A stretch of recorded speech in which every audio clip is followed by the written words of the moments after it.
Hey, welcome to episode 15 of Andromeda, and there's just so much violence going on. People are not getting along in this game. I think there's a total of 3 separate wars happening right now involving 7 separate nations, and Ermor is one of them, the one who started it all. Atlantis is telling Ermor about armies that he's moving kind of nearby Ermor's territory, saying, don't worry, we're messing with Helheim right now. And several battles in the war against Sarmatia. This one is just a raid against Light PD, nothing too interesting, but these other 2 are different. So we're here in Bogotan now, the province that Sarmatia initially wanted. This is what Sarmatia has fielded, and Ermor's actually got quite a decent amount of stuff going on here, but he does not have a priest to bless these equites. Let's see how unblessed equites do against blessed Oreopatas.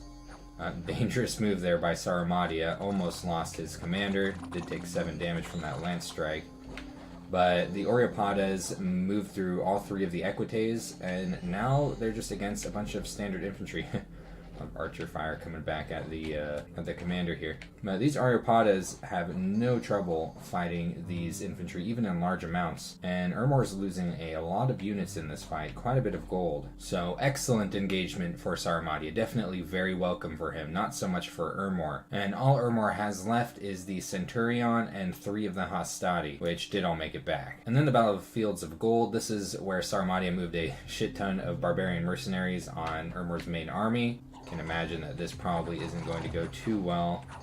Yeah, it looks like the barbarians had their commander killed and instantly routed. They didn't manage to get a single kill even against the PD. There's some messed up stuff going on in Sinkhole Swamp. That'd be a miserable way to get sacrificed, so I don't know. Maybe it's better than being burnt to death, I'm not sure. And someone's been chilling out in Camia with their metal detector. They found something pretty sweet, wonder what it was. So Ermor's got to put a stop to this raiding party here, or else his breadbasket is going to get threatened. And if this raiding party was to take Lish, it would be poetic retribution for Sarmatia because Ermor's in the middle of building a palisades here. He's put up 10 PD here and is bringing everything he can muster to this location. He's not bringing a priest, by the way, for these equites, so there is that risk. This is a risky engagement for sure. But he's actually tailored his script to deal with Sarmatia. If you remember Sarmatia's script, he had his Oreopatas kind of in the corner down here, and this script right here presumes that Sarmatia hasn't really changed up theirs, which would cause the Oreopatas to get caught up on these Hastati, while these cavalry come back and attack the commander, which almost worked last time with 3 cavalry, and now he's got 10. So there's a very good chance of it working this time if Sarmatia doesn't change up their script. But even if Sarmatia flipped and put their Oreopatas up here, which is a very good thing to do, by the way, for specifically this reason, if you're ever raiding with small groups of sacreds, you should constantly be changing up their script to keep your opponent guessing and from countering them in ways like this. But yeah, Sarmatia's commander would still be threatened by these Hastati down here. And he spread out his commanders too, so there'd be some time before Sarmatia would be able to chop all of them up individually. So very perceptive script from Ermor here. He doesn't have his priest here, so he can't just brainlessly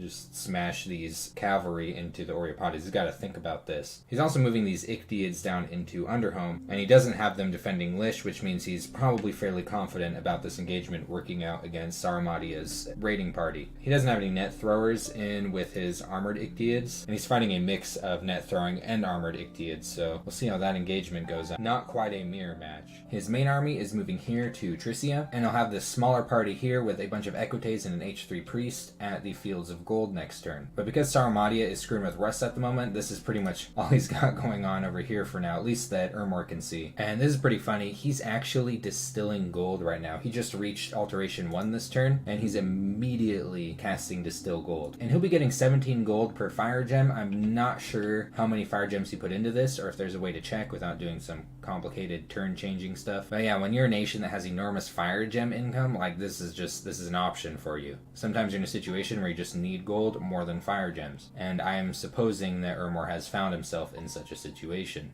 Now, in Sarmatia's war-torn lands, he's received a messenger from Ermor. Ermor's just gaslighting Sarmatia. Like, yeah, bro, you must have screwed up. You very clearly intended conflict with me. So we already know about the fights with Ermor, but we don't know about the ones with Russ yet. If you remember, Russ is still invading Sarmatia's territory, and we'll go ahead and check out one of his armies moving in. The bigger one that contains his prophet and this heroic individual here who is feeble-minded. And this is just some PD. We're just, kind of checking on how these are scripted. scripted. They're just running right forward from the center. And yeah, this is going to be a big pain in the ass for Saramati to deal with. But he is going to attempt to deal with it here. He's moving an Oreopada scripted to awaken tattoos on these Lancers, along with a big group of pirates. Now, I'm not sure if these units are enough to handle all of those bears in a head-on fight. However, this script might be really bad for Russ. These pirates are essentially going to act as a distraction for the bears, while these Lancers go up and attack the commanders, which Russ has not protected too well. I know I've said it before, but with small groups of raiding sacreds, like what Russ is using, corners with your sacreds on attack closest commands can help a lot against stuff like this. But you do gotta switch your corners to keep your opponent guessing, and ideally you sometimes want to combine two raiding parties if you think there's going to be multiple attack rear commands on either side. But yeah, Sarmatia lost the other province in the same exact way, just a few less skin shifters, and kids are disappearing in Nightfall. The old creepy guy that lives out alone in the hills says he's seen some strange creatures around. That must be what's doing it. And Sarmati is actually not continuing his raid. He's not going to try to take Lish this turn. He's pulling his raiding party way back to Silver Grove. I think what he's doing here is dealing with Russ first, because Russ is a little bit easier to deal with and just being like, hey, back off, dude. Then he can take his big army that's forming up above his capital and move it against Ermor. I'm pretty excited to see this army go up against Ermor's main army if they do. This looks like it could end up being a pretty close fight. And he's just about to reach Enchantment 4. Unfortunately, he's not hitting anything too game-changing yet. That's going to be Enchantment 5. This is what he really wants for the Horde of Skeletons. And he could potentially make use of Foul Vapors as well, because he does have a lot of undead. But he is getting Raised Dead right now. This is actually a really good spell once the corpses start piling up. This creates a lot of undead. And the undead are fairly well equipped too that come from this. He could also potentially use Haste. This would definitely improve his Oreopadas quite a bit. It'd make it so that Lance Strikes pretty much always win out over Ermor's. But yeah, I think if Saramatia does manage to get Horde of Skeletons up along with perhaps a Foul Vapors Poison Ward combo, he actually might be able to turn this war around, but he has to keep his main army alive. So it's a little risky that he's moving it out like this. If I was Saramatia, I'd almost want to hole up in the capital with little groups of Oreopadas like this counter raiding while I get to the important research goals. Like, he's even taking researchers off of the capital to move up into this army. But at the same time, if he can hold this position and research behind it, even better. Caleb has received a message from Ermor. I think this is a very perceptive message. And he's saying that there isn't a coastal throne that the water nations have access to, which is reducing the advantage that they have in this map. Though they definitely do have an advantage given all of these thrones in the water. He picked up his prophet on top of the throne, but he's not claiming it this turn, and that's because he staled. I don't remember the exact circumstances of this. It doesn't happen that often. Funnily enough, I think it happens in this game next turn with a different player. But in saving turn files, I don't see it that often. There were some troublemakers spreading rumors in Bandit Hills, but they got found and quote-unquote rooted out. I imagine it was violent. And speaking of rooted out, check this out. This little fish dude right here, he was poking around seeing what was going on up in Kalem's lands. Kinda hard to scout this territory, bro. These guys fly. Now let's see what he does. Oh, he's moving forward. He's gonna fight him. This is a brave scout. Poof.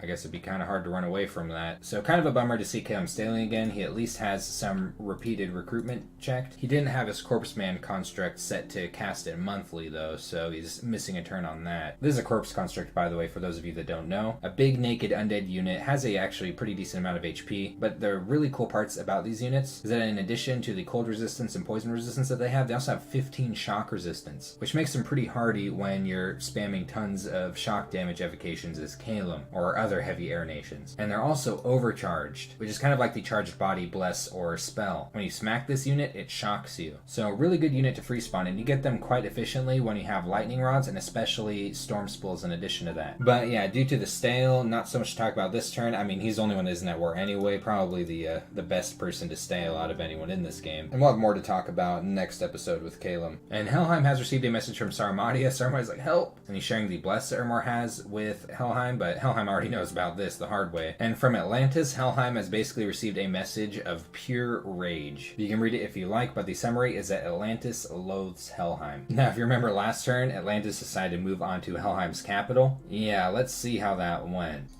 It's not looking so good for the province defense of Helheim. Man, these glamour units do stand up pretty well, though.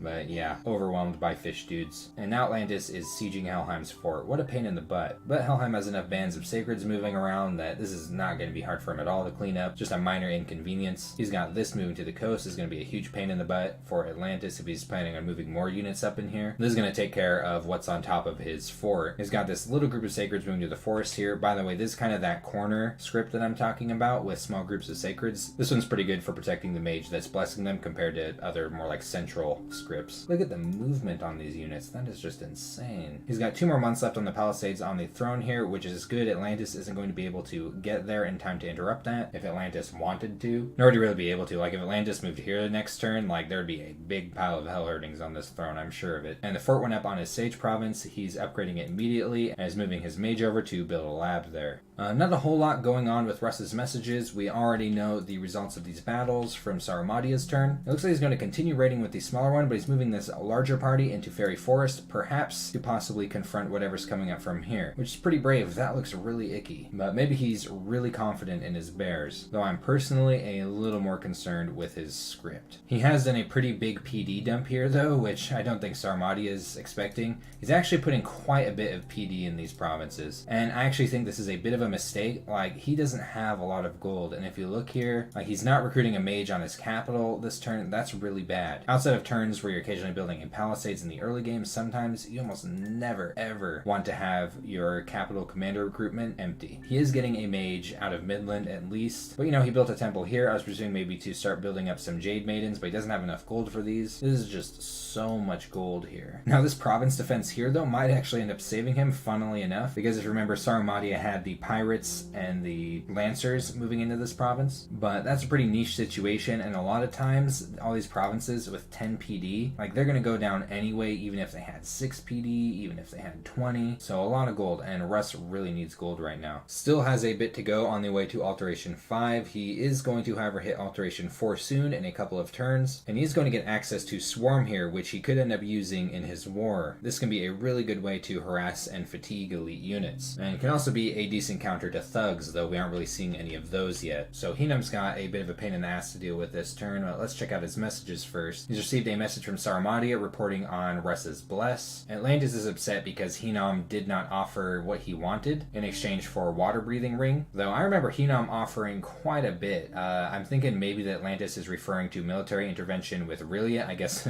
Atlantis doesn't know what's going on over here right now. And Rilia is trying to get a reaction out of Hinam with violence, frowny face. And let's check out what he's brought up to one of Hinam's very nice provinces, though it does have death scales in it right now from Rilia. Oh, and a bunch of armored fish dudes from Rilia also. But yeah, big line. I mean, this PD, of course, doesn't stand a chance. We're just kind of checking out what's going on here. This is what Hinam's going to have to fight and script against, and that is what he's preparing to do. He's got this army forming up on Giant's Spine, a Wall of Dawn Guard with a couple of mages that are going to summon Earth Power, and then spam Strength of Giants on the units, which is going to boost their strength by 4 and make them hit harder than they already do. He hasn't quite hit Construction 3 yet, as I would prefer to spam Legions of Steel over Strength of Giants. Well, ideally you spam both, but I think Legions of Steel in this matchup is a better spell. And he's got a big wide line of giants here at moving on to Forgotten Woods. So unless Rilia moves into Old Giant Woods or stays where he is, he's going to get intercepted. And on the peaceful side of his territory, he's moving one of his Horite Shamans onto the Pack Woods where he found the Animal Cemetery, so he's probably going to start summoning these carrion beasts. And he might be able to pick up Zwago's son while he's there. But yeah, I don't really think Hinam is suffering from this. This is more of just a nuisance, kind of like what's going on over in Helheim's territory. Who's really suffering from this is Sarmatia, because Helheim was actually looking like he was interested in engaging in the war against Russ, but it's not looking like that's going to be the case at this point. And deep in the sea, Atlantis stirs. I actually didn't check out this battle recently, though it's not much. Just this is the little bit of units that Helheim sent against Atlantis's PD in the province that he raided, and sure enough, he did slap up 6 PD here.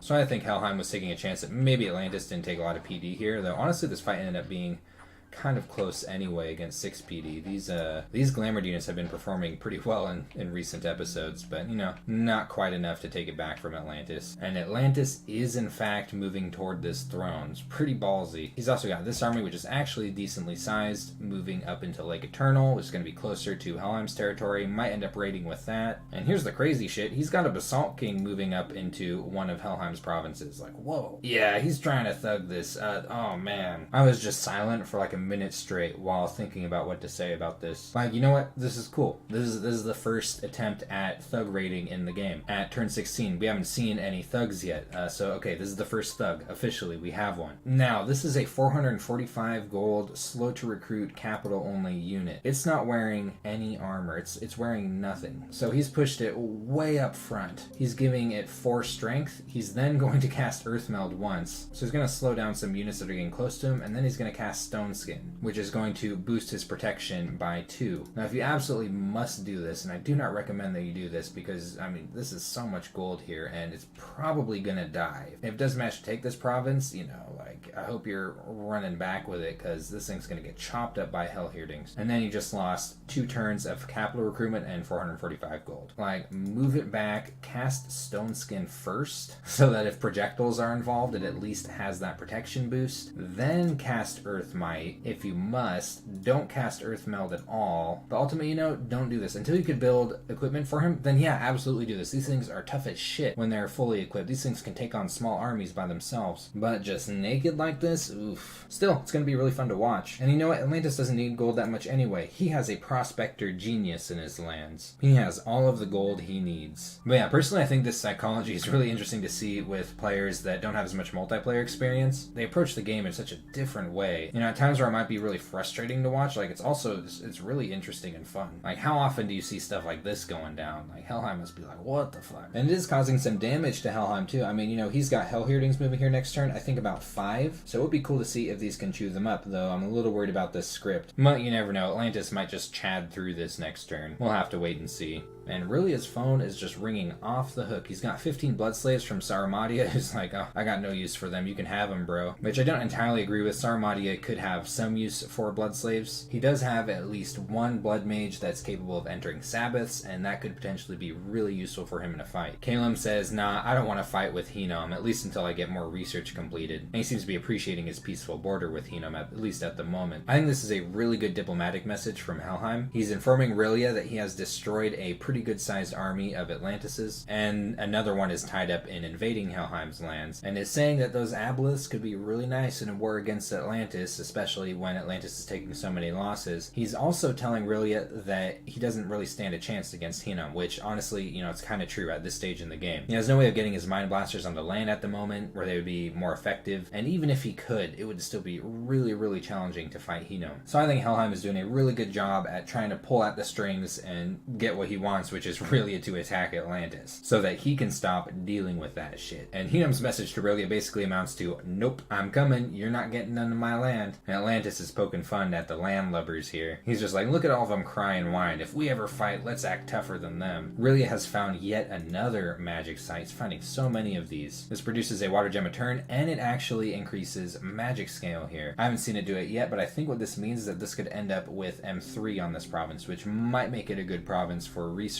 But that's a more long-term game kind of thing rather than the short term, which I guess is this war with Hinnom. Doesn't look like he was really persuaded by Atlantis' message and he wants to take this on. You know, without any scouting, he doesn't know that Hinnom is moving big armies up here. So good demonstration of the importance of scouts. But yeah, Hinnom was moving a fairly good sized army onto this province, so we are going to see a fight next turn here, and it's going to be a pretty big one. So this has been turn 16 of Andromeda. So much chaos in this game. The wars that are being conducted aren't enormously organized. But hey, at least we get to watch all the bloodshed comfortably from our armchairs.